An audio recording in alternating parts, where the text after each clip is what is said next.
Hey YouTube, it's Enigma here. So, आज again we are handling another Eon essay, and as usual, I will provide the link of the Eon essay in the description box below. So either you can follow along with me and try to see कि कहाँ पर क्या चीज़ के अंदर you can say you are mistaking in something, or you can say read the essay yourself as you like. So without wasting any time, let's hop onto the essay itself.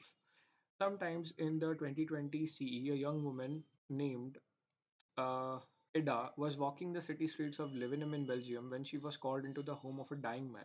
The sick man was so certain of his imminent death that he had already summoned a priest to administer last rites.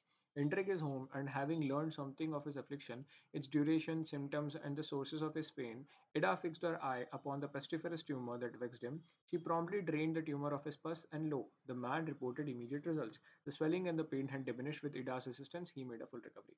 Author यहाँ पर बस एक introduction provide कर रहा है हमें कि there is a you can से गर्ल नेम्ड इडा. उसने क्या करा कि बेल्जियम के अंदर वो लिव करती थी. 1200s का टाइम था और एक मैन था, उसने गिव अप कर दिया था कि probably he was waiting for his imminent death. और वो इतना वेट कर रहा था कि उसने एक्चुअली एक प्रीस्ट को भी समन करा था. ही एक्चुअली समन्ड अ प्रीस्ट ताकि वो उसकी लास्ट राइट्स मरने के साइन के ऊपर जो प्रोसीजर होता है वो चीज़ वो करने वाला था. पर इडा ने उसको क्या कह सकते हैं फुल रिकवरी कर दी. The women actually healed the man. That's the first instance of this paragraph itself. Ida's ideas about medieval medicine often conjure images of men donning plague mask and carrying leech flask and sporting an assortment of backwards painful and toxic remedies. Author ये हमको ये कहता है कि जो ideas हैं medieval medicine के, ये ऑफर हमें इंजर करते हैं इमेजेस किसके, जिसमें मैन जो है वो प्लेग मास्क पहन रहे हैं या फिर लीच फ्लास्क पहन रहे हैं. मतलब आइडियाज़ ये रहते हैं कि मैन जो है वो एक्चुअली क्या कह सकते हैं मेडिकल रेमेडीज प्रोवाइड करते हैं. Rarely do we imagine stories such as this one of a women's bedside administration. और हम कह सकते हैं रेयरली ही हमको कभी कभी ऐसा होता है कि हम वुमेन की स्टोरीज को क्या कह सकते हैं देखते हैं. But the history of medieval medicine is one of that might be the best told from the perspective of Quotidian acts of care. But author ये बोलता है कि history of the medical medicine जो है उसको बहुत अच्छे से एक्सप्लेन कर सकते हैं अगर हम क्रोटोडियन मतलब डेली लाइफ की जो केयर है ना उसके अंदर अगर हम बताएं तो. Hundreds of devout single women, just like Ida, dedicated their lives to active charity in which they cared for the poor, sick, and indigent in private house, in hospitals, and on streets. Then author हमको ये बताता है कि इडा के जैसे बहुत सारी hundreds ऐसी वुमेन्स थी जो डिवाउटेडली वर्क करती थी for the active charity of the sick people. वो सिक पीपल की देखभाल करती थी. Some of them acted as official caregivers who served as midwives or wet nurses, as nursing assistants in hospitals, or as nuns who maintained apothecary shops. Others bore no official titles whatsoever and charged no fees for their service. Author then goes on to say कि कुछ ऐसी basically क्या कह सकते हैं care givers थी या फिर मिडवाइफ्स थी जो कि हॉस्पिटल्स के अंदर काम करती थी या फिर नन्स हो गई. They were have the active role. But जबकि दूसरे जो थे वो कोई एक्टिव रोल्स नहीं लाइक पे करते थे एंड दे वो कोई फीस चार्ज नहीं कर सकती थी. The kind of care they provided has remained invisible, though it was essential to daily life in Europe as economic transactions, religious and civic festivities, and the waging of wars that feature so prominently in our records of the Middle Ages. Then author goes on to say कि जो kind of care इन्होंने provide करी है ना ये invisible रही है. भले से वो कितनी भी इंपॉर्टेंट क्यों ना हो, लाइक डेली लाइफ में यूरोप के अंदर उनकी बहुत ज़्यादा इंपॉर्टेंस है, जैसे कि इकोनॉमिक ट्रांजेक्शन्स की होती है, रिलीजियस और सिविक फेस्टिविटीज़ की होती है. और जैसे तुम वॉर रेज करते हो ना तो उसके जो तुम रिकॉर्ड लिखते हो वैसे रिकॉर्ड्स जो है वो इन चीज़ों के नहीं है. मतलब ये भी इंपॉर्टेंट थी बट ये चीज़ जो है वो इनविजिबल रही है. What is remarkable about Ida's stories then is not that she cared for the dying men in Lebanon, but that it was recorded at all. Then author goes on to say कि सबसे remarkable चीज़ जो है वो इडा की story के बारे में ये है कि उस इडा की स्टोरी जो है वो एक्चुअली विजिबल रही है. That is the main thing. तो ये पूरा जो पैराग्राफ इटसेल्फ है कि इस पूरे पैराग्राफ के अंदर मेन चीज़ जो ऑथर जो ये पर्सपेक्टिव रखता है कि वुमेन्स जो है वो एक्चुअली केयर करा करती थी मैन के लिए. जो हमने ट्रेडिशनल इमेज हमको बनाई गई है या फिर जब भी हम मिडिवल एरा के बारे में देखते हैं तो हमको लगता है कि एक मैन है वो मास्क पहन के आएगा और फ्लास्क पहन के आएगा और वो टॉक्सिकल रेमेडीज मतलब उसकी जो भी रेमेडीज है जो पेनफुल रहती है वो प्रोवाइड करता है. But it's not always about man. Women's भी बेसिकली एक्टिवली एक रोल प्ले करती थी बट उनकी जो भी एक्टिविटीज़ रही हैं मेडिकल हेल्थ केयर जो भी एक्टिविटीज़ रही हैं मेडिकल हेल्थ केयर से लेकर पेशेंट्स को ठीक करने से लेकर वो इनविजिबल रही हैं. उनको रिकॉर्ड नहीं करा गया है. That is author's take here. ये मेन पॉइंट है. Women were prominent in everyday care because healthcare was largely a preventative enterprise that took place in domestic interior settings. अब यहाँ पर ऑथर एक और मेन पॉइंट बोल देता है कि वुमेन्स जो है वो प्रोमिनेंट थी एवरीडे केयर के अंदर. क्यों? क्योंकि जो हेल्थ केयर तब के ज़माने में माना जाता था कि एक प्रिवेंटिव एंटरप्राइज़ है। ये बीमारी को प्रिवेंट करने का काम जो है दैट इज़ हेल्थ केयर, जो कि हमेशा डोमेस्टिक और इंटीरियर सेटिंग्स के अंदर होता था। Medical knowledge was a dynamic and fluid then as now, but therapeutic ideas from Middle Ages were often transmitted through oral means as well as through informal apprentice training. Author देंगे हमको ये बोलता है कि उस जमाने का जो मेडिकल नॉलेज था वो भी डायनेमिक एंड फ्लूइड था। आज आज जैसा जो नॉलेज है ना वैसे ही फ्लूइड था। तो ओनली डिफरेंस वाज कि उस जमाने के अंदर जो मेडिकल नॉलेज था उसको इनफॉर्मल ट्रेनिंग से प्रोसेस करते थे और उनको ओरली पास ऑन करा जाता था। लिखा जाने का ऐसा कुछ फंक्शन नहीं था। The human body was commonly understood to consist of four fluid humors: blood, phlegm, black bile, and yellow bile that fluctuated in relation and proportion to various internal and external factors. Then author goes on to say कि human body को माना जाता था कि चार important जो है वो फ्लूइड ह्यूमर्स हैं, जैसे कि ब्लड हो गया, फेल्गम हो गया, ब्लैक बाइल हो गया और येलो बाइल हो गया। और ये चार फैक्टर्स जो हैं ये फ्लक्चुएट करते थे internal or external factors accordingly. Since health and illness largely depended on humoral axis or deficiencies, the task of health practitioner was to moderate the humors in search of balance. Then author goes on to say कि क्योंकि health और illness जो है वो इन्हीं चार humours के balance के ऊपर डिपेंड करती थी, तो इसलिए एक मेडिकल प्रैक्टिशनर का एक जो रोल होता था कि अगर एक कोई ह्यूमर ज़्यादा है तो उसको नॉर्मल करना, क्योंकि अगर वो बैलेंस में रहेगा तो पर्सन जो है वो हेल्थी में रहेगा। They tinkered with humoral flow through bloodletting, emetics, purgation, and other manipulations of the body. अब ये various techniques हैं, we don't need to specifically go into the detail, बस हमको ये पता है कि practitioners जो है वो इन चार टेक्निक्स का इस्तेमाल करते थे ताकि वो क्या कह सकते हैं एक बॉडी को हेल्दी बना सके। तो इस पैराग्राफ इटसेल्फ के अंदर वी अंडरस्टैंड अबाउट दी कि उस जमाने की मेडिकल केयर जो थी या फिर प्रैक्टिशनिंग जो थी वो क्या थी। It was based upon humours itself और तब माना जाता था कि जो हेल्थ केयर था it was largely preventative in enterprise. Preventative enterprise मतलब प्रिवेंट करना किसी चीज को होने से। That was the kind of health care that was at that period of time. It was largely understood that what took place inside the body was dependent upon its interaction with factors that originated from outside of the body. Author then ये बात बताता है कि उस ज़माने में ये बहुत ही कॉमन नॉलेज था कि जो भी आपकी बॉडी के अंदर अभी आपके साथ हो रहा है, ये जो है वो बहुत ज़्यादा क्लोज़ली लिंक्ड है, जो बाहर की जो फैक्टर्स हैं ना, उनसे रिलेटेड है। जो भी आपकी बॉडी के अंदर हो रहा है, वो बाहर वाले फैक्टर से रिलेटेड है। इन medical theory these external factor were called non-naturals, और मेडिकल थ्योरी के हिसाब से ये जो बाहर वाले फैक्टर्स हैं, इनको नॉन-नेचुरल्स कहते थे। The non-naturals were divided into 6 basic categories, और इन नॉन-नेचुरल्स की 6 कैटेगरीज़ थी। The first was air, which we might think of as a quality of environment. Next was food and drink, not just the diet as we know it, with its quantities, quality, and specific component ingredients, but also the manner by which certain eliminations, warmed or cooled, accelerated or decelerated the motions of the fluid economy within the body. अब यहाँ पर वो 6 elements को बता रहा है। Now we don't need to go into the extremely depth की कौन कौन से एलिमेंट्स है, but we just highlight those element. पहले जो है वो एयर है, दूसरा जो है it's like food and drink, but ये केवल खाना ही नहीं है, डाइट ही नहीं है, उससे भी बढ़कर कुछ कंपोनेंट्स है जिसको उसने यहाँ पर बेसिकली एक्सप्लेन करा है। You can say this is the explanation of वो वाले कंपोनेंट्स के बारे में। Next two categories are exercise, rest, sleep and wakefulness. So we have exercise, rest और स्लीप एंड वेकफुलनेस जो है वो थर्ड एंड फोर्थ कैटेगरी है। Have clear contemporary parallels that are still recognised for the effects on their health, जो आज भी हमारे पास recognise करे जाते हैं। Fifth category, the likewise familiar concept of evacuation and retention, refer to the rate of patient's urination and bowel movement.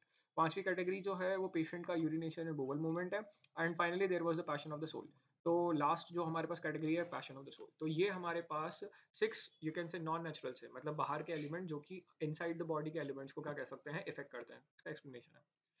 The passions were akin to emotions. According to medical theorists, certain strong emotions could trigger physical effect, as witnessed in the blushing caused by embarrassment or the shivers generated by fear. Intense bout of sadness, anger, or longing could precipitate deleterious conditions such as melancholia और एसिडिया that is language. तो author यहाँ पर एक ही चीज बोल रहा है कि ये जो भी पैशंस जो थे ना, जो भी हम बोल रहे हैं पैशन ऑफ द सोल, ये एक्चुअली इमोशंस के जैसे हैं। तब के ज़माने के अंदर मेडिकल थ्योरीज के हिसाब से कुछ कुछ स्ट्रॉन्ग इमोशंस जो है वो फिजिकल इफेक्ट्स को क्या कह सकते थे, ट्रिगर कर सकते थे। और उन्हीं का एग्जाम्पल जो है वो हमारे पास यहाँ पर एक्सप्लेन करा गया है कि डिप्रेशन आ सकता है, लाइक अगर आपको क्या कह सकते हैं फियर जैसे शिवर जनरेट करता है, एम्बेरसमेंट जो है वो ब्लशिंग जनरेट करती है। तो वैसे ही अगर इंटेंस बाउट ऑफ सैडनेस से मेलनकोलिया डिप्रेशन आ सकता है, या फिर अटर लैंग्वेज या फिर एसिड आ सकता है। मेन पॉइंट इज दिस, कुछ कुछ इमोशंस जो है वो फिजिकल इफेक्ट ट्रिगर कर सकते हैं। In such cases practitioners might prescribe remedies intended to delight in soothe, such as listening to the delicate sound of pleasant music, observing the soothing sensation of the garden, engaging in amusing conversation और taking pleasure in jovial story।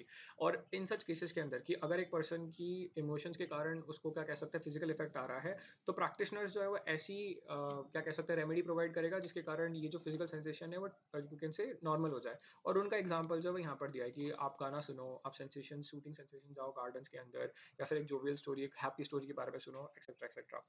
These experience might relax or tense the body and cause a circulation of heat away from or towards the heart. अब ये क्या कह सकते हैं, experience क्या करते हैं, ये एक्सपीरियंस जो है वो बॉडी को टेंस, जो टेंस बॉडी है उसको रिलैक्स करते हैं, और सर्कुलेशन ऑफ हीट जो है, जो कि ह्यूमर माना जाता था, उसको बेसिकली या तो टुवर्ड्स द हार्ट लेके जाएंगे, फिर अवे द हार्ट लेके जाएंगे, मतलब वही ना, ह्यूमर्स को मेंटेन करना है, तो वो whatever the humour is, उसको बेसिकली डील करने का काम ये स्टोरीज करती थी.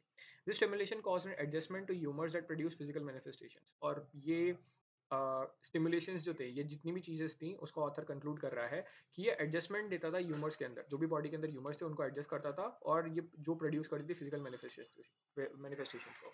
तो मेन पॉइंट इज दिस कि कुछ इमोशंस जो हैं वो फिजिकल एलिमेंट्स को यू कैन से ट्रिगर कर सकते हैं, फिजिकल इफेक्ट्स ट्रिगर कर सकते हैं, और प्रैक्टिशनर्स जो हैं वो रेमेडीज प्रोवाइड करते थे इसको क्योर करने के लिए, और ये रेमेडीज जो हैं, जो अमाउंट ऑफ फ्लक्चुएशन जो ह्यूमर में था उसको क्या कह सकते हैं, वापस बैक ऑन ट्रैक कर देती.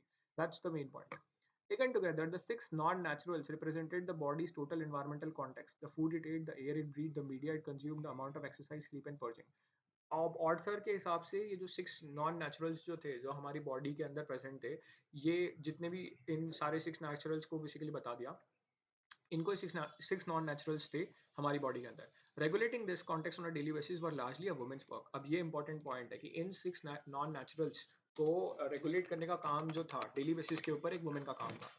As mothers, sisters, wives, and daughters, women prepared meals, laundered linens, ensured regular exercise, soothed emotions, and generally maintained the regimen of their charges.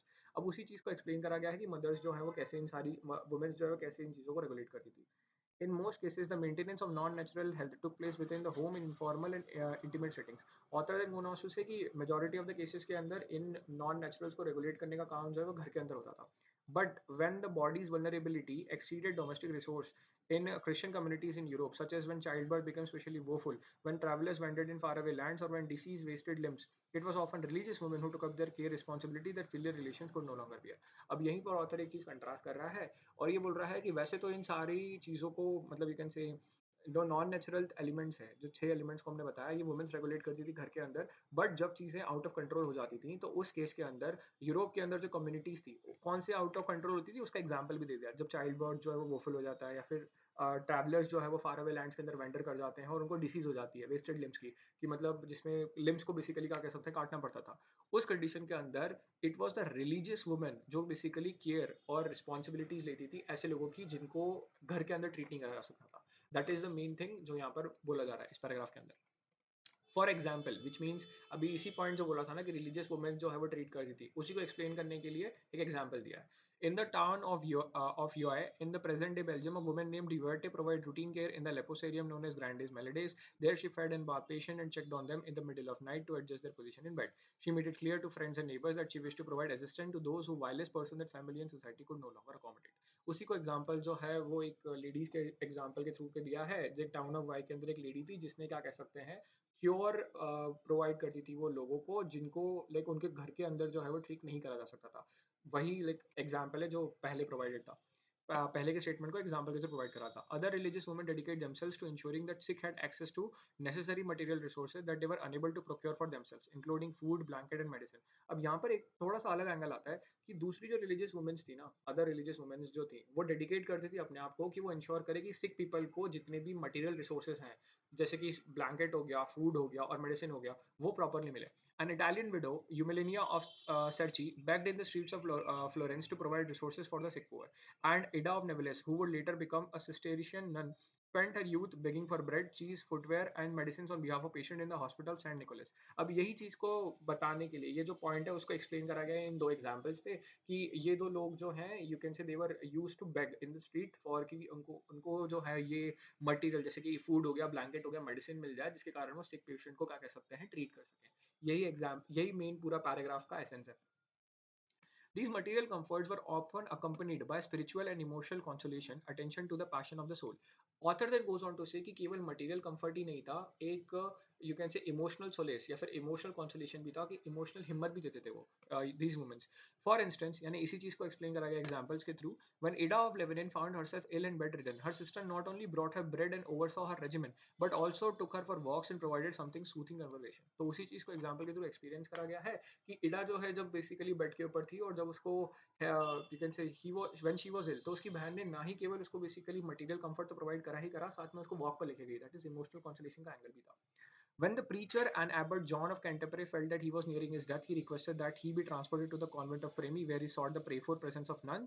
And when the young Bernard of Clairvaux was beset by severe headaches, his mother arranged for a woman to sing him to ease his suffering. अब ये again दो example से यही provide करा जाता है. पहला example जो है वो एबर्ट जॉन कैंटरबरी का था, जब वो नियर हिज बेड डेथ था तो उसने बेसिकली अपना जो लोकेशन थी उसको चेंज कर ली, जहाँ पर नन्स जो है वो प्रेयर करा करती थी. और लास्ट में यंग बर्नेट का एग्जाम्पल दिया गया है कि जब वो हेडेक से परेशान था तो उसकी मदर ने एक वुमेन के लिए अरेंज करा उसके लिए जो सिंग करती थी, जिसके कारण उसके हेडेक जो है सूट हो जाए. तो ये सारे जो भी इंस्टेंस है ना, ये बस एक मेन पॉइंट को इलस्ट्रेट करने के लिए बताए गए हैं कि जो वुमेन्स जो थी वो मटेरियल कंफर्ट तो प्रोवाइड करती थी, साथ में इमोशनल कॉन्सोलेशन भी प्रोवाइड करती थी. Communities in the late medieval Europe valued religious women for their physical acts of caregiving as well as for the therapeutic quality of their song and prayers. That is their intense performance of powerful words. Then author goes on to say कि जो late medieval Europe की जो communities थी वो valued करती थी religious women को. दो reasons है. पहली बात तो ये physical act of caregiving भी वो provide करती थी, और दूसरी चीज जो therapeutic quality वो provide करती थी उनके emotional angle से, जो वो intense performance और powerful words बोलती थी, उनके लिए भी उनको value करा जाता था.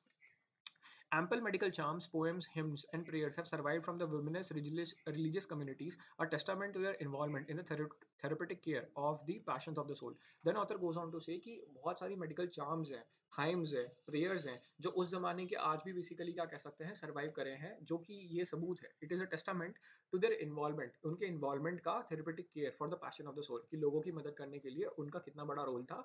ये टेस्टामेंट, ये हाइम्स और प्रेयर्स जो है वो इस चीज का टेस्टामेंट है.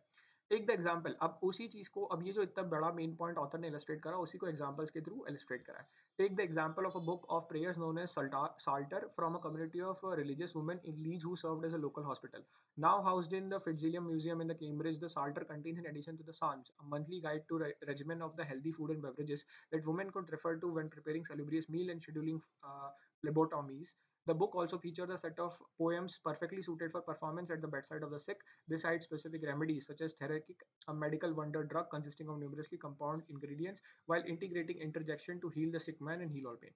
अब ये पूरा कंप्लीट जो है वो क्या कह सकते हैं कि एग्जाम्पल है, यहाँ से लेकर you can say take the example से लेकर to the end of the make heal all the pain. यहाँ पर एक पूरा एग्जाम्पल दिया हुआ है कि हमारे पास एक बुक है प्रेयर्स की जिसको अपन साल्टर कहते हैं, जिसके अंदर यू कैन से साल्टर जी के अंदर जो है वो बहुत सारी इन्फॉर्मेशन है. सांस भी है, सांस जो है वो एक मंथली गाइड था of healthy food and beverages का, कि आपको कैसे पेशेंट्स को स्पेसिफिकली ट्रीटमेंट प्रोवाइड करना है और हेल्दी मील प्रोवाइड करनी है. उसके बाद जो है पोएम्स भी उस क्या कह सकते हैं बुक्स के अंदर इंक्लूडेड थी. सो इस पूरे एग्जाम्पल का एक ही स्पेसिफिक मीनिंग है कि हमारे पास एम्पल मेडिकल चार्म्स हमको मिले हैं. That is the thing. ये जो ऑथर ने यहाँ पर जो पॉइंट मेंशन करा है ना कि हमारे पास ample medical charms in poems and hymns मिले हैं, जो कि टेस्टामेंट है उनकी इन्वॉल्वमेंट का, वुमेन्स के इन्वॉल्वमेंट का थेरेपेटिक केयर के अंदर, उसी के लिए पूरा एग्जाम्पल मेंशन है.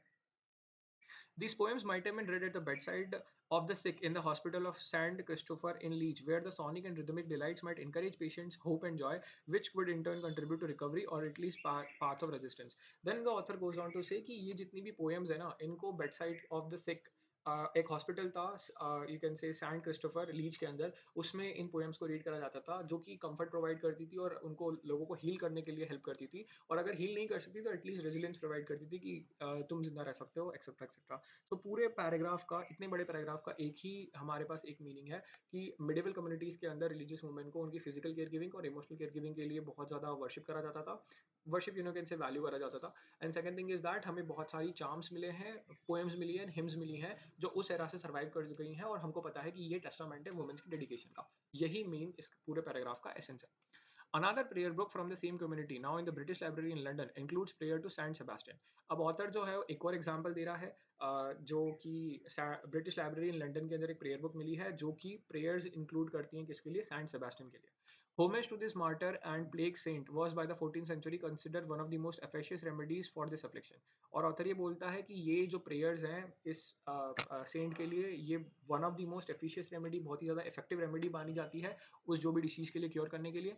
Another prayer in the Psalter calls on the martyr Saint Apollonia for the evolution of toothache. Prayer to her was one of the most common forms of dental assistance recommended by physicians as well as village empirics. Then author goes on to say कि एक और prayer जो थी एक book के अंदर मिली थी, उसमें हम प्रे करते हैं सेंट एपोलिनिया के लिए. अगर किसी को दांतों के अंदर दर्द होता है तो उस दर्द को ठीक करने के लिए सेंट एपोलिना को प्रे करा जाता था, जो कि इन्हीं बुक्स के अंदर जो है हमको वहां से एक प्रेयर मिली है. और ये जो डेंटल असिस्टेंट थी, ये कोई भी recommended by physicians, even physicians भी इसको क्या कह सकते हैं, रिकमेंड कर देते हैं। These prayers, dedicated to specific therapeutic purposes, indicated a wider environment in which religious movements were concerned with providing comfort and healing to their community members. Then author goes on to say कि ये जो prayers रहती है ना, जो dedicate है specific therapeutic purposes के लिए, कि अगर आपको toothache है तो आप सेंट अपोलिनिया को basically provide करो, कोई और remedy है तो आप सेंट सेबेस्टियन के लिए prayer करो. So ये जितनी भी specific prayer हैं जो dedicated है therapeutic purposes के लिए, ये एक वाइडर इन्वायरमेंट को यू कैन से इंडिकेट करती हैं, जिसमें एक रिलीजियस मूवमेंट जो है वो कंसर्न थी कि प्रोवाइड करना you can say comfort and healing to their community members. इसका ये उस पूरे पैराग्राफ का एसेंस जो है that is this. Other devotional books made for women's religious communities furnish additional evidence for the kinds of healthcare labor they provided. अब author यहाँ पर बोलता है कि कुछ कुछ evidence तो देखो आपको यहाँ से मिल गए, कुछ additional books जो है वो हमको मिली हैं जो women's religious communities के अंदर हैं, और ये जो बुक्स हैं ये फर्निश करती है additional evidence for the kind of health care जो ये वुमेन प्रोवाइड करती थी. Some of this book contain medical charms and indulgences that would be used as aids in care giving. अब यहाँ पर ना एक स्पेसिफिकली बाहर का आइडिया आता है that is indulgences. Now if you have not read about Christianity as in sense, तो तुम्हें इंडल्जेंसेस का मतलब नहीं पता होगा. इंडल्जेंसेस इज समथिंग, इसका दो मीनिंग होते हैं. एक लिटरल मीनिंग ये होता है कि कुछ एक्ट के अंदर पूरी तरह से इंडल्ज होना ना, ऑल्दो वो मतलब क्या कह सकते हैं सही तरीका नहीं है, मतलब addiction, something some sort of addiction, उसको इंडल्जेंस कहते हैं, पूरी तरह से उसके अंदर घुस जाना. Second thing is that this is certainly related to Christianity as well. Christianity के अंदर इसका ये सेंस होता है कि अगर मान लो किसी पर्सन ने सिन करा है, like if he has done sin, तो उसका कन्फेशन होता था कि like he the person is confessing कि मैंने ये सब चीज़ों को सिन करा गया है. तो वो कन्फेशन के कारण उसके पाप मिट नहीं जाते थे. In order to like atone for his sins, वो इंडल्जेंसेस करते थे. इंडल्जेंसेस मतलब कोई एक्ट करना, चैरिटी करना एंड समथिंग लाइक दिस, जिसके कारण उसको लगे कि हाँ मेरा सिन जो है वो एलिविएट हो रहा है, लाइक मेरा मैं अपना पश्चाताप कर रहा हूँ उस चीज़ के लिए. That is something which is called as indulgences in Christianity as well, if I'm right.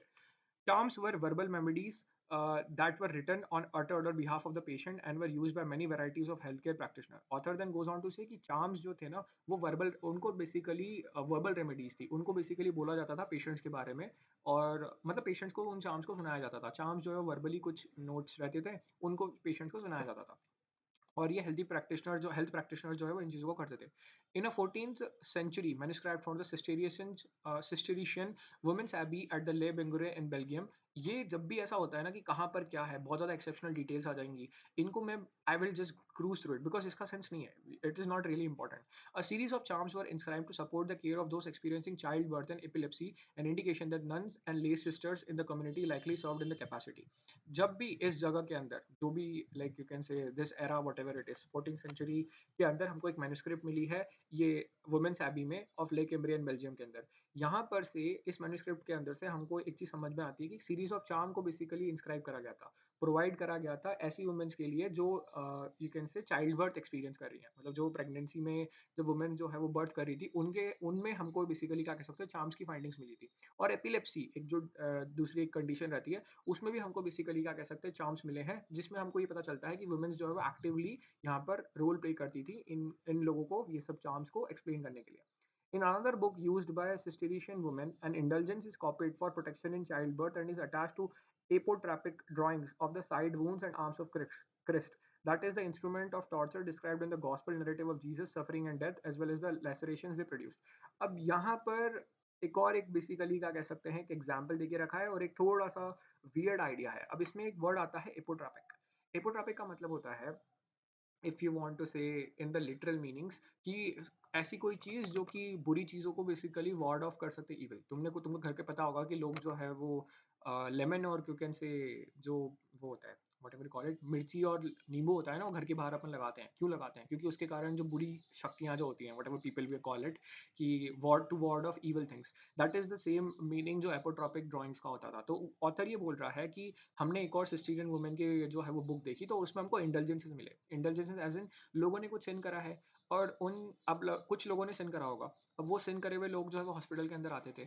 अब वो अटोन तो कर नहीं सकते थे। तो वुमेन्स जो थी वो एक्चुअली क्या कह सकते हैं, ड्राइंग्स कंटेन करती थी जीसस की वुंड की। और उसका माना जाता था कि ये जो चीज़ें जो रहती है ना, और देन वो उसको ऐसे चार्म की तरह पहनती थी। And they used to, you can say some poems और हिम्स, जो कि माना जाता था कि ये इंटेलिजेंसेस है, यानी लोगों के सिन जो है वो इससे बेसिकली क्या कह सकते हैं, दूर हो जाएंगे। ऐसा उन लोगों का मानना था उस जमाने के अंदर। Such indulgenced image might have been used as assertive device in childbirth, similar to the birth girdles that the part, parturient were known to wrap around their bellies during labor. Author then goes on to say कि ऐसी जो indulgenced images थी, मतलब Christ के bone की, और जिनको माना जाता था कि उसके कारण जो है सिन जो है वो कहीं ना कहीं दूर हो जाएंगे लोगों के, and they might feel better, उनको एक एसिस्टिव डिवाइस की तरह इस्तेमाल करा जाता था चाइल्ड बर्थ के अंदर। चाइल्ड बर्थ के अंदर जब वुमेन्स को बहुत ज़्यादा एक्सेसिव पेन होता था, तो ये चीज़ें उनको लाइक असिस्टेड डिवाइस की तरह इस्तेमाल करा जाता था। जैसे, और उसके बाद ऑथर जो है वो कंपैरिजन ड्रॉ कर रहा है, जैसे कि बर्थ गर्डल्स करते थे जब एक वुमेन जो है यू कैन से चाइल्ड बर्थ देती थी, जब वो बेलीज के अंदर उनको यू कैन से व्रैप करते थे, विच मीन्स इस पूरे सेंटेंस का ये मीनिंग है कि इंडल्जेंसेस का मतलब इंडल्जेंस्ड का मतलब समझ में आ गया होगा। ऐसी चीजें लाइक स्पेसिफिकली इंडल्जेंस्ड इमेज, यहाँ पर इंडल्जेंस्ड इमेज कौन सी है, the image of a Christ wound, जो कि एक चार्म की तरह ये नर्सेस या फिर नन्स पहनती थी फॉर द पेशेंट्स, कि उन जिसके कारण उनको ये माना जाता था कि उसके कारण इविल स्पिरिट या फिर जो जो भी उनकी बुरी शक्तियां हैं, they will be ward off and they will be better. तो ये चीज को ऑथर कंपेयर कर रहा है टू द बर्थ गर्डल्स, जो पार्टुरेशन मतलब एक ऐसी वुमेन जो कि बर्थ देने वाली है। बर्थ, एक ऐसी वुमेन जिसको पेन हो रहा था, तो बर्थ गर्डल्स जो है लेबर के अंदर जिस तरह से उनको असिस्ट करती थी, वैसे ही ये इंडल्जेंस्ड इमेज जो है वो असिस्ट करते थे पेशेंट्स को। That is the comparison that the author is drawing to make here. A recent study of the ancient proteins left on the parchment on the 15th century English birth girdle has shown that such devices bear traces of their use. Then author goes on to say कि एक study का mention बता रहा है कि ये study जो जिसमें एंशियंट प्रोटीन्स के बारे में हुई है, ये बताती है कि एंशियंट गर्डल्स का अंदर डेफिनेटली एक यूज हुआ है. The girdle retains remnants of blood and other bodily fluids that would have been expelled during labor, and also preserved traces of foodstuffs such as honey and oat that would have been used to care for the woman. देन author बताता है कि ये girdle जो है वो retain करता है रेमिनेंस ऑफ ब्लड, जो कि नॉर्मल केसेस के अंदर जो है वो एक्सपेल कर दिया जाता था, और ये प्रिजर्व करता है ट्रेसेस ऑफ फूड स्टफ जैसे कि हनी एंड होट, जिसको इस्तेमाल करा जाता था women की health care के लिए.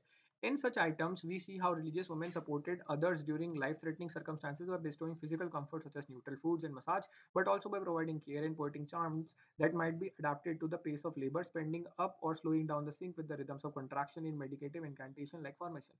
Then author goes on to say कि इन सारे एग्जाम्पल से, जो लाइक हमने गर्डल्स का एग्जाम्पल दे दिया या फिर इंटेलिजेंस इमेज का एग्जाम्पल दे दिया, उससे हमको ये समझ में आता है कि रिलीजियस वुमेन उस जमाने के अंदर लाइफ थ्रेटनिंग सर्कमस्टांसेस के अंदर किस तरह से फिजिकल कंफर्ट और यू कैन से इमोशनल कंफर्ट जो है वो दूसरे लोगों को प्रोवाइड करती थी. That is all, that is being the essence of all this paragraph itself का एसेंस जो है वो यहाँ पर है. रिसर्च बाय द अमेरिकन, अब पूरा ये जो भी हिस्टोरिशियन है, this is not important to me, मुझे इस पूरे पढ़ने की जरूरत नहीं है. I would just say research by the American historian, research by Monica, I would just call it that, shows that while women in the Middle Ages clearly provided essential healthcare services, their labor then, as now, was virtually invisible to anyone looking only to official records. Then यहाँ पर एक main की idea बताते हैं कि एक researcher है मोनिका, उसकी रिसर्च के हिसाब से हमको ये पता चलता है कि मिडिल एजेस की वुमेन जो है उन्होंने clearly essential health care provide करा. इतने सारे एग्जाम्पल से समझ में आ रहा है कि यार हेल्थ केयर में उनका बहुत बड़ा रोल था. बट आज भी अभी हमको ये समझ में आता है कि उनका जो भी ये रोल है ना, ये वर्चुअली इनविजिबल है. अगर कोई एक पर्सन केवल ऑफिशियल रिकॉर्ड्स देख रहा है, केवल ऑफिशियल रिकॉर्ड्स को देखा जाए, तो उसमें तो हमको पता चलता ही नहीं कि इनका क्या रोल है. फॉर एग्जाम्पल, और यही पॉइंट को कि वुमेन का कोई रोल हमको ऑफिशियल रिकॉर्ड्स में नहीं मिलता है, उसका एग्जाम्पल के थ्रू समझाया गया है. Scholars digging into the national records of official, that is licence healers, have found scant evidence of female practitioners. According to those records, women represent fewer than 2% of the total recorded practitioners in late medieval France and England, and even fewer in Iberia's kingdom of Aragon, the regions for which we have firm numbers. Author then goes on to say कि यहाँ पर examples के तौर पर author बोलता है कि जो स्कॉलर्स जो हैं, जब स्कॉलर्स डिग करते हैं ट्रेडिशनल रिकॉर्ड्स के लिए देखते हैं कि लाइसेंस्ड हीलर्स होते हैं, ऐसे लोग जो ऑफिशियली रिकॉग्नाइज्ड हैं, जैसे कि यू कैन से लाइसेंस्ड हीलर्स हैं, तो तब पता चलता है कि वुमेन के लिए तो भैया कोई एविडेंस ही नहीं है. Like there is no evidence for women itself कि वुमेन जो है वो प्रैक्टिशनर्स थी, वो लेस देन 2% थी. और अगर इस चीज को अगर अपन किंगडम ऑफ एरागॉन के अंदर देखें, जहाँ पर सॉलिड नंबर्स हैं, तो वहां पर तो और मतलब और भी कम एविडेंस हमको मिलता है. In addition, the question of what constituted official medical practice was highly contested in Middle Ages, such that such that the therapeutic authority, which practitioners were perceived as possessing the power to heal, was dependent on the individual community, the individual practitioner, and their relationship, their history. Author then goes on to say कि एक चीज तो ये थी कि like women के लिए evidence नहीं मिला हमको, लाइक ऑफिशियल रिकॉर्ड्स के अंदर वुमेन्स का रिकॉर्ड ही नहीं है कि उन्होंने कुछ एक्टिव रोल प्ले करा। दूसरी चीज ये है कि अगर हम उस जमाने के अंदर जाएं कि उस जमाने के अंदर ऑफिशियल मेडिकल प्रैक्टिस क्या थी, ये बहुत हाईली कंटेस्टेड था, मतलब बहुत ज्यादा यू कैन से आर्ग्यूमेंटेटिव था कि ऑफिशियल मेडिकल प्रैक्टिस एक्चुअली में है क्या। जैसे के तौर पर प्रैक्टिशनर जो थे जिनको माना जाता था कि ऐसे लोग जिनके ऊपर पावर है हील करने के लिए, ये डिपेंड करता था कि इंडिविजुअल कौन सा है, इंडिविजुअल कम्युनिटी कौन सी है और रिलेशनशिप क्या है, मतलब उनकी उस पर्सन की उस कम्युनिटी से हिस्ट्री क्या है, इस बात के ऊपर डिपेंड करता था कि वो ऑफिशियल मेडिकल प्रैक्टिशनर है कि नहीं है। एग्जाम्पल के तौर पर अगर मान लो एक फैमिली है, वो जनरेशन से केवल एक मेडिकल प्रैक्टिशनर ही प्रोड्यूस कर रही है, तो अगर उसके फैमिली के अंदर एक ऐसा पर्सन भी प्रोड्यूस हुआ ना जो कि मेडिकल प्रैक्टिशनर नहीं है, बट लोग उसको रिकॉग्नाइज करेंगे कि मेडिकल प्रैक्टिशनर, क्योंकि जनरेशन और जनरेशन से वो बंदा एक मेडिकल प्रैक्टिशनिंग कर रहा है। That is the essence of this paragraph. In this social context, a variety of specialists competed for authority in the medieval medical marketplace, from scholastic physicians, herbalists, barbed apothecaries, and surgeons to village empiric saints and charitable women. Author then goes on to say कि ऐसे social context के अंदर variety of specialist जो है वो compete करते थे authority for the medieval medical market place. जो पुराने ज़माने का मार्केट प्लेस था उसमें बहुत वैरायटी के लोग जो थे वो उसको कॉम्पीट करते थे मेडिकल स्पेसेस के लिए, मेडिकल अथॉरिटीज के लिए। उसका एग्जाम्पल ये मैंने, so if licensed university educated male physicians were to emerge at the pinnacle of this hierarchy, they would need to furnish some kind of justification for their claim to authority because they were not able to demonstrate great efficacy or access. Then author goes on to say कि अगर author goes on to say कि अगर licensed university educated male physicians है, एक ऐसा person जो कि licensed है, मेल है और यूनिवर्सिटी किससे एजुकेटेड पर्सन है, अगर उसको इस हियरार्की के अंदर इतने सारे लोग जो कॉम्पीट कर रहे हैं, अगर उसके ऊपर टॉप पे खड़ा होना है, तो उसको कोई एक जस्टिफिकेशन चाहिए ना कि भाई मेरी अथॉरिटी जो है वो इससे ऊपर है, तुम लोगों से मेरी अथॉरिटी ऊपर है, because they were not able to demonstrate great efficiency of self. Then author conclude करता है कि ये जो लोग थे ना, एजुकेटेड मेल फिजिशियंस जो है, ये they were not able to demonstrate great efficiency, ये ग्रेट एफिशिएंसी नहीं दिखा पा रहे थे या फिर एक्सेस नहीं दिखा पा रहे थे। दैट्स वाई उनको एक रीजन चाहिए था कि मैं तुम लोगों से ऊपर हूँ। अगर एक मेल फिजिशियन है, यूनिवर्सिटी से पास आउट है, उसको लाइसेंस भी है, तो उसके हिसाब से तो माना जाना चाहिए ना कि इसके अंदर एफिशिएंसी ज्यादा होनी चाहिए यार, उसने तो इतना कुछ पढ़ा हुआ है। बट वो तब भी ग्रेट एफिशिएंसी नहीं प्रोड्यूस कर रहा था, बट स्टिल वो इतना ग्रेजुएटेड था, like he has done all those things. तो उनके पास कोई रीजन होना चाहिए जिसमें वो बता सके कि मैं तुम लोगों की हायरार्की से ऊपर हूँ। According to the humoral model of the body, after all, the medical care was preventative. क्यों? क्योंकि ह्यूमरल बॉडी जो हमने पढ़ा अभी, जो ह्यूमरल बॉडी मॉडल, हर एक चीज जो है वो मेडिकल केयर जो है वो प्रिवेंटेटिव थी। तो अगर तुम एक एफिशिएंसी नहीं प्रोड्यूस कर रहे हो, then means you are not a good practitioner of you can say health care. तो मेल जो है वो इन सब चीज़ों को क्या कह सकते हैं, एग्री नहीं कर सकते थे, तो उनके पास एक जस्टिफाइबल रीजन होना था। And if the majority of medical medicine was preventative and women control the means of domestic production and reproduction, food, sleep, hygiene and emotional well-being, then in some real sense women were the greatest threat to a medical elite who sought to elevate their own practices and differentiate them from the common household codes. अब यहाँ पर author एक बहुत ज़्यादा important चीज़ बोल रहा है कि अगर majority of the medical medicine जो है वो प्रिवेंटेटिव थी, जिसको प्रिवेंट करा जा सकता था, जिसको मतलब डेली लाइफ के अंदर अगर अपन डेली लाइफ के अंदर एक्टिविटीज़ के अगर ध्यान दे रहे हैं तो उनको प्रिवेंट करा जा सकता था, और वुमेन जो है वो उन सारी चीज़ों को कंट्रोल करती थी daily day to life basis के अंदर, तो सबसे बड़ा थ्रेट जो एक मेडिकल इलीट को जो था वो वुमेन था। तो इसलिए उसको एक स्पेसिफिक रीज़न चाहिए था कि वो कैसे इन सारी चीज़ों को अलग कर सके, वो मेडिकल प्रैक्टिस जो ये पर्सन खुद इटसेल्फ प्रैक्टिस करता है। One way that physicians sought to distinguish their practice from those of the women was by caricaturing women healers as chatty, gullible hacks who spout futile words and wield spurious herbs. और एक तरीका जो इन लोगों ने निकाला, physicians ने निकाला, mail physicians ने निकाला, कि कैसे हम अपने आप को जो है वो डिस्टिंग्विश कर सकें इन प्रैक्टिसेस जो ये वुमेन जो है करती हैं। तो उन लोगों ने क्या कह सकते हैं, वुमेन को कैरिकेचर करा, यानी एग्जैजरेट करा या फिर कार्टूनिश वुमेन की तरह पोर्ट्रेट करा कि ये हीलर्स जो हैं वो चैटी हैं, गलेबल हैक्स हैं, इन्हें कुछ भी नहीं पता है, जो बस फ्यूटाइल वर्ड्स बोलती हैं और इनके पास कुछ फेक हब्स हैं, मतलब फॉल्स हब्स जो है वो कंटेन करती हैं. They were careful in doing so as they wish to retain for themselves some of the very practices they accuse women of engaging in improperly. Then author goes on to say कि उन लोगों ने बस ब्लाइंडलेसली ये सारी चीजें नहीं बोली, क्योंकि at the end of the day वो उन्हें भी बेसिकली ये सारी प्रैक्टिसेस का इस्तेमाल करना था. Authority in matters of healthcare came to be conditioned by gender, in addition to factors such as race, ethnicity, class, and ability, among other social marks of identity and status. Then author goes on to say कि उस जमाने के अंदर authority की एक कोई जो भी authority थी as a medical practitioner, health care के अंदर जो भी अथॉरिटी थी, वो कंडीशन किस बात से हुई, जेंडर से तो हुई हुई, साथ में दूसरे फैक्टर्स भी थे, जैसे कि रेस हो गया, एथनिसिटी हो गया, क्लास हो गया, एबिलिटी हो गया, दूसरे सोशल मार्कर्स के अराउंड जेंडर एक सबसे बड़ा इंपॉर्टेंट फैक्टर था. एग्जाम्पल के तौर पर द 10th सेंचुरी फिजिशियन, जो भी इसका नाम है, Qusta, I will just call it Qusta, whose work was influential among scholastic physicians, recommended a range of therapies to cure melancholy, including listening to music, engaging pleasant conversation, and luxuriating in warm bath. He composed a parade of bizarre therapeutic agents for other physical elements: meat colored carnelian, a gemstone to staunch blood, the feces of a wolf who had consumed the bones of a sheep for an upset stomach, or an emerald worn on finger to prevent epileptic seizures. Kusta insisted that if physicians provide the patient with an amulet or charms along with any herbal medicines prescribed, then such embellishments would work to encourage patients' faith and hope in cure, which would in turn support the healthy their body health. अब ये जो भी पूरा example है ना, अब इसको थोड़ा सा इफ यू कैन से रिमेंबर इट क्लियरली.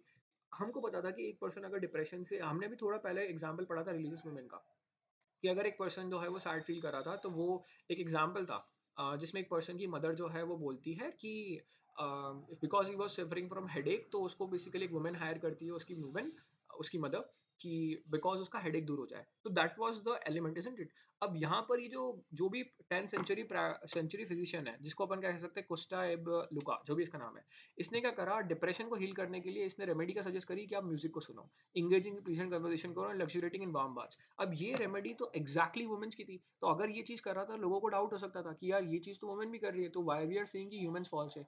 तो उसने इसके साथ साथ कुछ बिजार फिजिकल एलिमेंट भी दे दिए, जैसे कि अब मीट कलर्ड कार्लियन, एक जेमस्टोन से आप बेसिकली ब्लड करो को, या फिर एक बेसिकली वुल्फ की जो फीसेस है, जिसने अभी कंज्यूम करा है बोन्स ऑफ अ शीप को, फॉर एन अपस्टेक स्टमक, उसको अपस्टेक स्टमक के लिए उसको इस्तेमाल करो. मतलब ऐसे कुछ बेसिकली इंटरवेंशन जो कि एब्सोल्युटली बिजार थे, बट उन्होंने उस चीज को इस्तेमाल करा ऐसे फिजिशियंस ने, क्यों?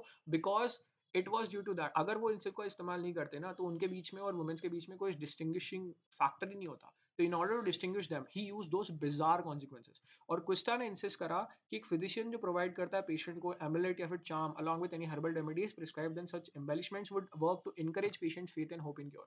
इसके कारण फेथ और होप जो है वो बेसिकली क्या कह सकते हैं, पेशेंट्स के अंदर बिल्डअप हो जाएगी, जिसके कारण उनकी बॉडीली हेल्थ जो है रिकवर हो जाएगी. मेन पॉइंट क्या है, ऑथोरिटी में जेंडर का एक बहुत बड़ा रोल था उसका, और उन्होंने कैसे, इस पूरे पैराग्राफ के अंदर सबसे जो मेन पॉइंट ये है ना, कि फिजिशियन जो है वो अपने आप को वुमेन से डिस्टिंग्विश करते थे, उनको गलिबल हैक्स बोलकर. और दूसरा एग्जाम्पल के थ्रू उसने बेसिकली ये चीज समझाया है कि वो कुछ बिजार एलिमेंट्स जो है वो प्रोवाइड करते थे, जिसके कारण वो अपने आप को वुमेन से डिस्टिंग्विश कर सकते थे. Hope was understood to expedite the process of healing. ये माना जाता था कि होप जो है वो बेसिकली हीलिंग को क्योर कर देगी. Charm and amulets supplied the medical theatrics and props that worked on the passions of the soul by encouraging genuine hope for cure. Then author goes on to say कि charm और emulate जो हैं वो hope को basically बढ़ाते थे, जिसके कारण क्योर की प्रोसेस जो है वो इजीली बन जाती थी.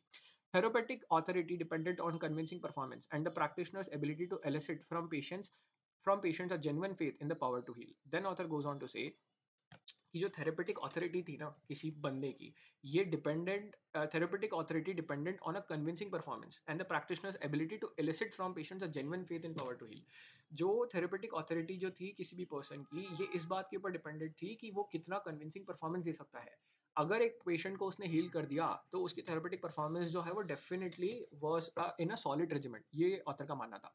As Questa reasoned, health will follow more quickly since the body is aided by medicine and the soul by incantation, in which the joining of the two health for a body will flow more rapidly.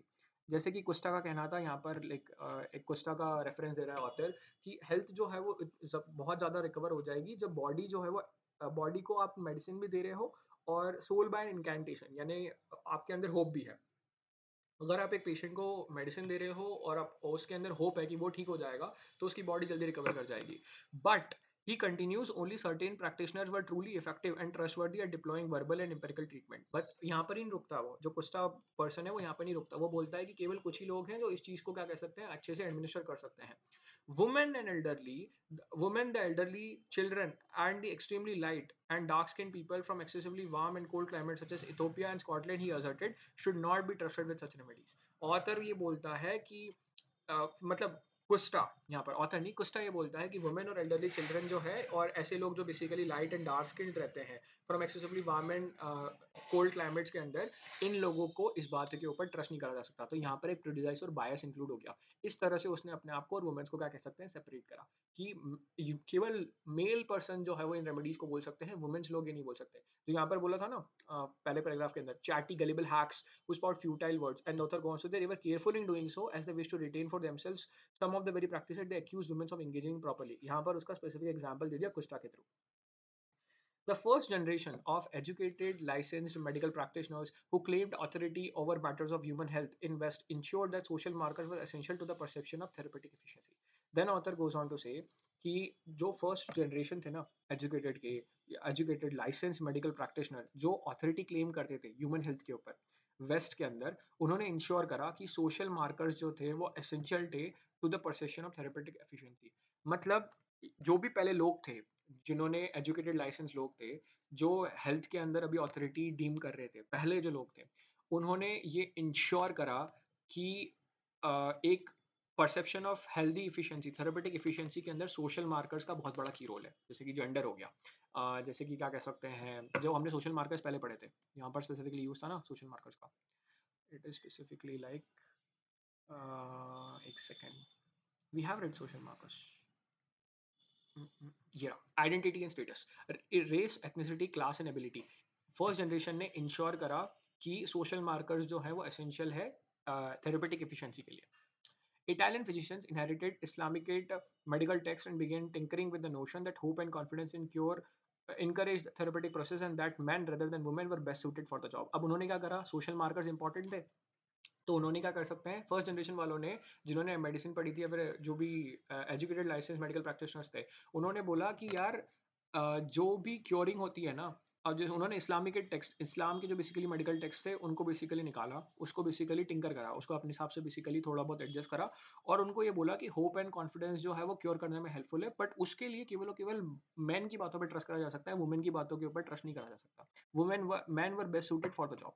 The 13th century Italian physician Urso Salerno suggested that only the trustworthy virtue of the educated male could elicit the proper measure of confidence to commence the healing process through their soothing words and hope inspiring confidence. एक और example देते हैं किसी Italian physician का, जो ये बोलता है केवल और केवल मेल्स के वर्ड से ही बेसिकली हील हो सकता है और वो बेस्ट सुटेड है हीलिंग प्रोसेस के लिए, वुमेन्स के वर्ड नहीं. His countryman Peter of Albano argued that patients' mere confidence in the practitioner bore rare readily effects. उसके बाद उसका खुद का ही कंट्री का, उसके मतलब इटाली की बेसिकली कंट्रीमैन का एक पर्सन था जिसका नाम था पीटर ऑफ अल्बानो. पीटर था अल्बानो की जगह का. उसने ये आर्गू करा कि पेशेंट का मियर कॉन्फिडेंस, पेशेंट कितना कॉन्फिडेंट है अपने प्रैक्टिशनर के ऊपर, उसके बेसिस के ऊपर ही वो बंदा जो है वो क्योरिटी श्योर कर सकता था. This might be related to placebo effect as well. एक प्लेसबो इफेक्ट भी यहाँ पर कहीं ना कहीं रोल प्ले कर सकता है. प्लेसबो इफेक्ट होता है कि आप रेडिली मेडिसिन जो है वो एडमिनिस्टर नहीं करते, आप बस क्या कह सकते हैं, एक rather than giving medicine you give them sugar, और पेशेंट जो है उसको लगता है कि रियल मेडिसिन है और वो क्योर हो जाता है बिकॉज पेशेंट को लगा कि रियल मेडिसिन है. So it's a placebo effect. उनको लगता है कि यार क्योंकि मेल मेरे को हील कर सकता है, तो बिकॉज ऑफ देयर बिलीफ कि हाँ, क्या कह सकते हैं कि मेल मेरे को हील कर देगा, मेल के वर्ड्स जो है दे वर मोर पावरफुल, उनको रेडिली बिलीव हो जाता है कि हाँ, मेल के वर्ड्स हैं they are really powerful and that's why they get healed. और क्योंकि वो इनहेरेंटली अगर बिलीव कर रहे हैं कि वुमेन्स के जो वर्ड्स हैं या फिर वुमेन्स जो हैं they were not that efficient as male, तो इसलिए वो हील नहीं होते. तो यहाँ पर प्लेसबो इफेक्ट का भी कहीं ना कहीं रोल आ सकता है. This is external knowledge but I thought I might just share it. The physician's ability to convince the patient to play on their capacity for hope in the cure singed the salubrious process, यानी healthy process. For Peter too, the remedies hawked by practitioners other than educated men were to be greeted with suspicion. Old women, he warned, were subject to demonic interventions when uttering therapeutic charms. Then यहाँ पर एक थोड़ा सा basically क्या कह सकते हैं की इन्फॉर्मेशन आ जाती है कि फिजिशियन की जो एबिलिटी थी ना कन्विंस करने की उस पेशेंट को कि किस तरह से क्या कह सकते हैं आपकी हेल्थ ठीक हो सकती है, किस तरह से वो हेल्दी प्रोसेस को क्या कह सकते हैं इनिशिएट कर रहा है, वो बहुत ज़्यादा इंपॉर्टेंट थी. और एक जो चीज़ जो बेसिकली इंपॉर्टेंट थी कि उस ज़माने के अंदर ओल्ड वुमेन को ट्रीट करा जा सकता कि ओल्ड वुमन को वार्निंग दी जाती थी। जब पेशेंट्स को बोला जाता था कि ओल्ड वुमन जो भी बोलती है ना, ये एक्चुअली डिमोनिक रहता है। जो उनकी भी प्रैक्टिशनिंग रहती है, वो डिमोनिक रहती है। और और ये बेसिकली क्या कह सकते हैं, जब ये थेरेपेटिक चार्म्स जब बता रही हैं, तो वो डिमोनिक इंटरवेंशन है, वो नॉर्मल इंटरवेंशन नहीं है। And for the mirabilis doctor Roger Bacon, the power to heal bodies by the virtue of one soul was given specially to young men who could comfort their mere presence. और यही चीज़ का example जो है वो doctor मिराबलिस के doctor Roger bacon का दिया गया है कि हील करने की जो पावर है वो केवल मेन को दी गई है, यंग वुमेन को, यंग मैन को स्पेशली। इस पूरे पैराग्राफ के अंदर जो मेन मुद्दा है वो ये है कि फर्स्ट जनरेशन एजुकेटेड जो भी लोग थे, उन लोगों ने अपनी अथॉरिटी के उन्होंने जो भी अपनी अथॉरिटी प्रैक्टिस करके ये चीज़ कर दी थी कि थेरेपेटिक एफिशिएंसी के लिए सोशल मार्कर्स बहुत इंपॉर्टेंट थे। उन लोगों ने इस तरह से हिस्टीरिया क्रिएट कर दिया कि एक वुमेन जो है उनके वर्ड को ट्रस्ट नहीं करा जा सकता और केवल मेन के अंदर एक कैपेसिटी है कि वो हील कर सकते हैं। ये इस पूरे पैराग्राफ का एसेंस है और बाकी सब एग्जाम्पल्स हैं। By the late Middle Ages in Europe, as practitioners of medicines were outlining the parameters of their field, physicians deemed that women, the uneducated countryfolk, and non-Christians were inept charlatans who sought to prey on false hope of desperate patients. अब इसके कारण जो भी इन लोगों ने first generation वाले लोगों ने जो भी कुछ करा, उसके कारण क्या हो गया, मिडिल एज आते आते यूरोप के अंदर लोग ये कन्विंस हो गए थे कि वुमेन जो हैं जो बोलती हैं कि हम क्योर करते हैं या फिर यू कैन से जो ये मेडिकल हीलिंग या फिर एडिंग प्रोवाइड करती हैं, ये केवल और केवल चार्लाटन्स थे। मतलब ये फेक फॉल्स फ्रॉडस्टर्स थे, ये कोई रियल जो है वो मेडिसिनल प्रैक्टिशनर्स नहीं थे। They created a smear campaign to ensure the potential patients doubted their therapeutic authority. और इन लोगों ने एक स्मीयर कैंपेन को क्या कह सकते हैं, प्रोड्यूस करा। स्मीयर कैंपेन यानी उनकी जितनी रेपुटेशन है उनको बिल्कुल रद्दी में मिलाने का काम जो है इन लोगों ने करा। उन्होंने स्मीयर कैंपेन करा जिसने इंश्योर करा कि जो भी पोटेंशियल पेशेंट्स हैं वो डाउट करें अपने थेरेपेटिक यू कैन से जो भी प्रैक्टिशनर है ना उसकी थेरेपेटिक अथॉरिटी को कि यार ये तो वुमेन है, ये मुझे हील ही नहीं कर पाएगी। That is the thing that they did.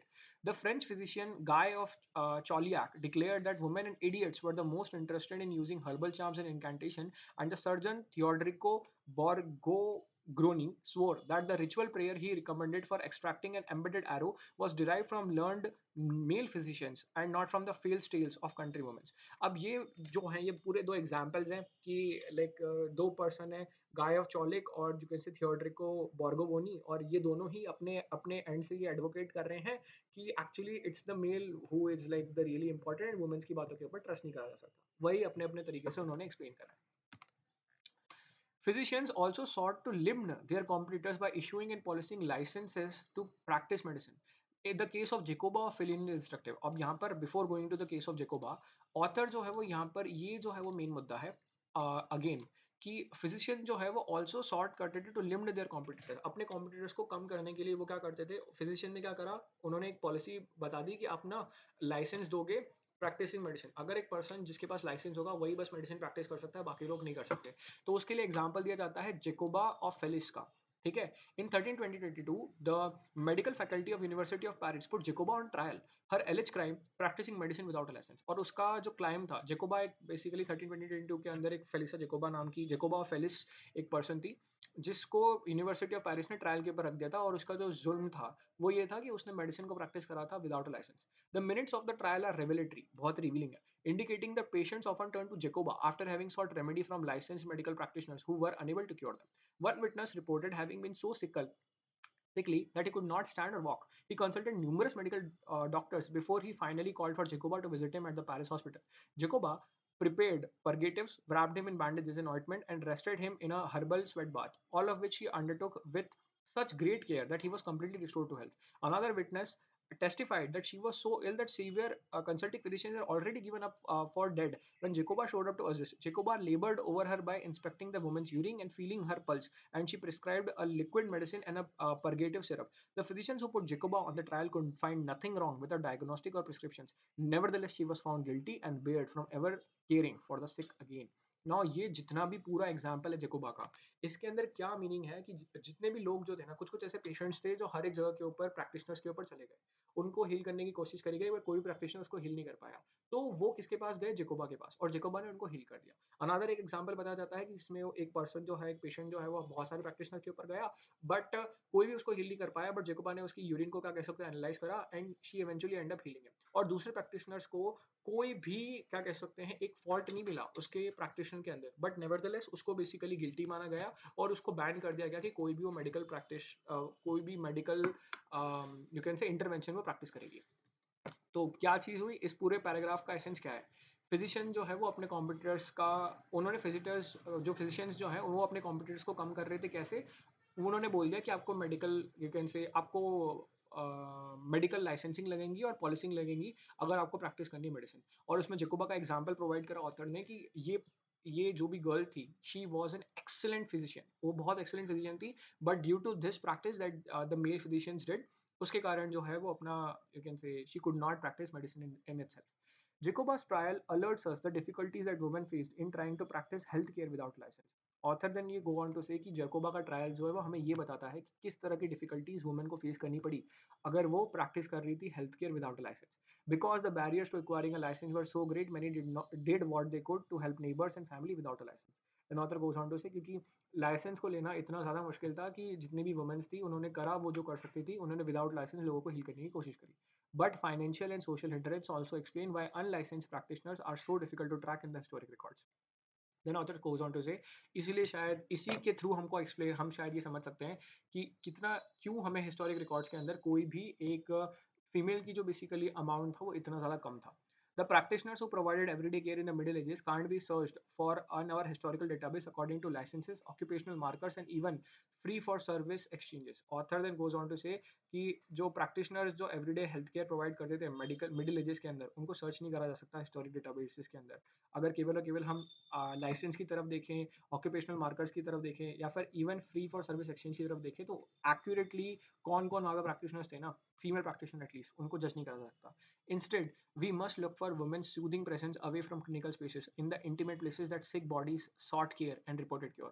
तो इसीलिए author goes on to say कि अगर आपको रियली पता करना है कि उस जमाने के अंदर कौन कौन मेडिकल प्रैक्टिशनर्स थे, वुमेन कौन सी कहाँ पर मेडिकल प्रैक्टिशनर्स थी, तो occupational you can say official जगह की अगर देखने की बजाय you should look at spaces which are away from clinical spaces, soothing presence के तरफ जाओ, जैसे कि जो इंटीमेटेड प्लेसेस रहती हैं, चर्चेस हो गए, वहाँ पर आपको देखना पड़ेगा, तब आपको पता चलेगा कि एक्चुअली में वुमेन्स जो है वो वर responsible for a variety of portion of healthcare of the middle age century. There we find the subtle interventions of daily regimen and attention to comforting the passion of the soul as integral component of healthcare. और आपको वहाँ पर जो है women's का basically क्या कह सकते हैं प्रेजेंस मिलेगा। ऑथर मतलब यहाँ पर इस पूरे पैराग्राफ का एसेंस ये है कि when you are trying to, आपका जैकोबा का एग्जांपल हमको ये पता करता है कि कितनी डिफिकल्टी हुई है वुमेन को when they were practising health care, जिस क्योंकि सोशल एंड फाइनेंशियल हिंड्रेंस जो है वो एक्सप्लेन करती हैं। जो ऑथर ने पहले क्वेश्चन पूछा था कि हमने जब ऑफिशियल रिकॉर्ड निकाले तो पता चला कि वुमेन्स जो हैं वो केवल लेस देन 2% थी, वो इसलिए है। यहाँ पर उसका उस क्वेश्चन का हमें आंसर मिल रहा है।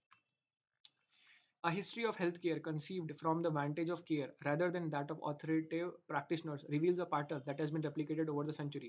The care that is most daily, most sustaining to all the other acts is also often the most undervalued, the most invisible, and the most feminized. Author यहाँ पर फिर एक बहुत ही ब्यूटीफुल मैसेज कन्वे कर रहा है कि ये जो हिस्ट्री ऑफ हेल्थ केयर जो अभी तक हमने पढ़ी ना, from the view point of care rather than that of authoritative practitioners, हम अगर इसको केयर की तरफ देखें rather than इस व्यू से कि जिस तरह से ऑथोरेटिव प्रैक्टिशनर ने इसको इस्तेमाल करा है, ये एक बहुत ही ब्यूटीफुल और रिवीलिंग पैटर्न बताता है। इट रिवील्स अ पैटर्न, वो ये बताता है जो कि सेंचुरीज से रेप्लिकेट करा गया है। और वो पैटर्न ये है कि जो मोस्ट डेली मोस्ट सस्टेनिंग जो एक्ट्स रहते हैं, जो कि ज़्यादा शायद एसेंशियल भी हैं, उसको सबसे ज़्यादा अंडर वैल्यू करा जाता है। जैसे कि हाउस होल्ड कोर्स जो कि एक वुमेन करती है, आज भी डेली बेसिस के ऊपर उसको अंडर वैल्यू करा जाता है। Recently, scholars have begun to dismantle histories of medicine that imagine the construction of health knowledge from the limited perspective of the authoritative practitioner. Author then goes on to say कि आज जो है recently जो है like हिस्टोरिशियंस या फिर scholars जो है उन्होंने इस जो भी हिस्ट्रीज ऑफ केवल ऑथोरेटिव प्रैक्टिशनर्स के हिसाब से जो बेसिकली जो अकॉर्डिंगली उनका मेडिकल इंटरवेंशन था ना, उसको डिसमेंटल करके एक रेगुलर मैनर के अंदर उसको देखने की कोशिश कर रहे हैं। Their findings shatter our image of the solitary, typically white male physician healer and foreground the extent to which health outcomes and health knowledge are dependent on the daily acts of care.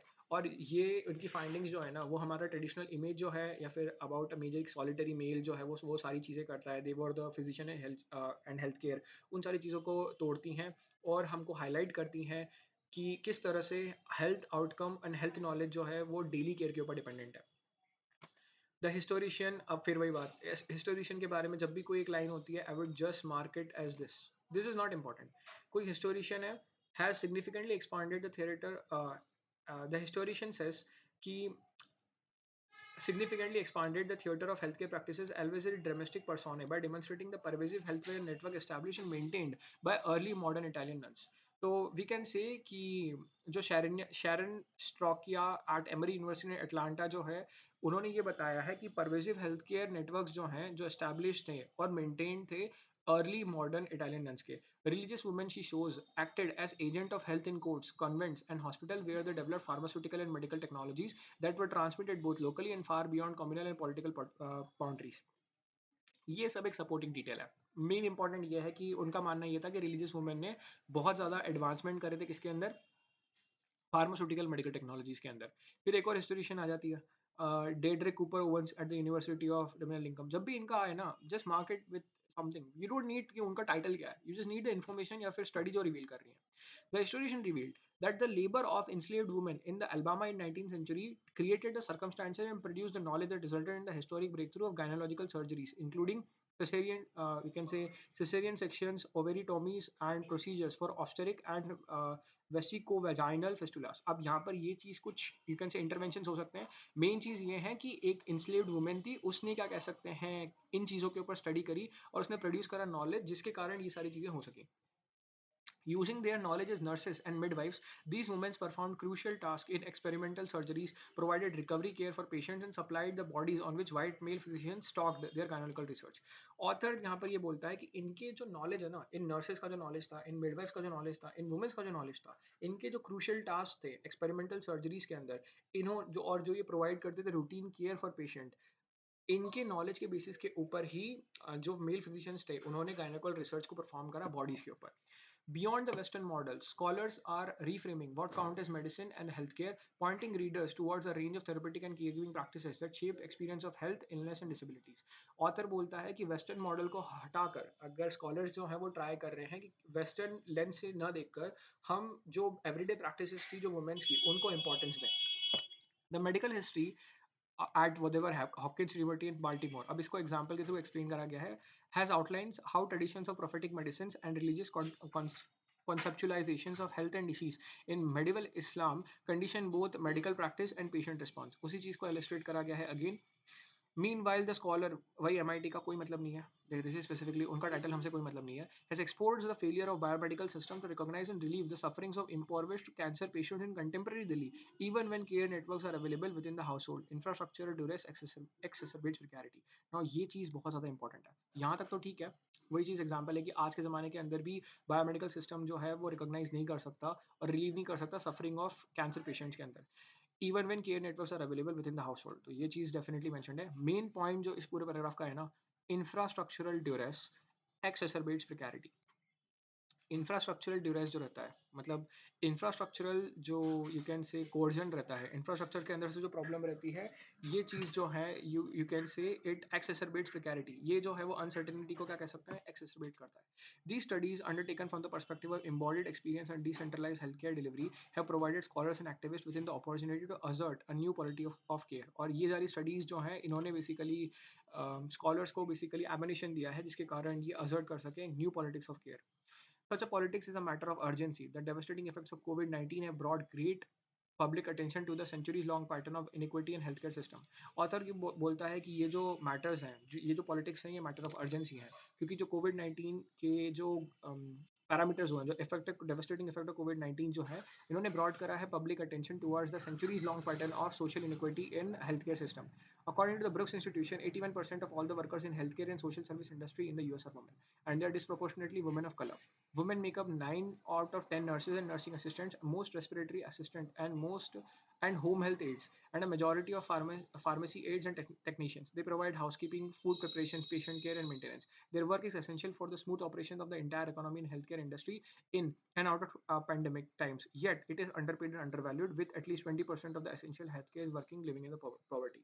Then author goes on to say कि brooks institution के हिसाब से 81% of जो workers और health care and social institutions के अंदर जो है वुमन है, बट उनका ऑल्दो वो बेसिकली इतनी ज़्यादा you can say they put a lot of an effort, but ये अंडर वैल्यूड है and you can say underpaid as well. We know about Ida of Lebanon, who pierced the dying man's tumor to revive him, because a small community of followers venerated her as an unofficial saint and recorded her feats of charitable care and cure after her death. Author ये बोलता है कि हम जो है वो Ida of ल्यूमिनन के बारे में इसलिए जानते हैं क्योंकि जब वो एक पर्सन ट्यूमर से मर रहा था तो उसने उसको रिवाइव कर दिया. और हम इसके बारे में, इस इंसिडेंट के बारे में कि इडा ऑफ लिवेनन जिसने पियर्स करा एक डायमंड ट्यूमर ताकि उसको रिवाइव करना, हम इसको इसलिए जानते हैं क्योंकि एक स्मॉल कम्युनिटी ऑफ फॉलोअर्स थे जिन्होंने उसको रिस्पेक्ट करा, इडा ऑफ लिवेनन को, as an unofficial saint after her death. और उसने उन सारी चीज़ों को जो उसने करा था उनको लेटर इन राइटिंग के फॉर्मेट में रखा, इसलिए हम उसको जानते हैं. The deep history of care might suggest us that we desist in waiting until caregivers are gone before we recognize and labor. Author then goes on to say एक बहुत ही ब्यूटीफुल मैसेज यहाँ पे जो है वो पोर्ट्रे करता है कि डीप हिस्ट्री ऑफ केयर, यानी हेल्थ केयर की अगर अपन बात कर सकते हैं, अगर हम हेल्थ केयर की हिस्ट्री को देखें तो हमको एक सिंपल और क्लियर मैसेज मिलता है कि हम रेजिस्ट करते हैं केयर गिवर्स को वो इंपॉर्टेंस देना जब तक वो चले ना जाते हैं. जब तक वो जब वो बेसिकली एक बार आफ्टर लाइफ को गो थ्रू करते हैं तो हम रिकॉग्नाइज करते हैं कि उनकी मेहनत कितनी थी. Build their shrines and tell their story, और उनके मरने के बाद ही हम उनकी बेसिकली श्राइन्स बनाते हैं और स्टोरीज बनाते हैं. मतलब ऑथर का at the end of the मानना ये है कि before rather than waiting for their death, और कुछ सदियां पास होने के बाद हम जब उनकी इंपॉर्टेंस को बेसिकली वैल्यू करें, it's better to value them when they are alive. ये ऑथर का अंडरलाइंग मिशन है towards the whole passage. Very beautiful passage, बहुत सारा अंडरलाइंग लिंक्स है इसके अंदर, and as you can see बहुत ज़्यादा सपोर्टिंग डिटेल्स है. You can pass through this and clear माना. जो लोग इतने लंबे वीडियो तक स्टक करे हैं, like I deserve ki, I think that you deserve a pat on your back. And so this was the passage, and in the upcoming 2 or 3 days I will take one other eon passage as well. And if you want to see a specific theme based passage, if you want a specific इस वाले theme को target करके एक passage करना है, you can comment in the comment section below, or I will consider that. And specifically in upcoming 2 or 3 days we will take another eon RC passage as well.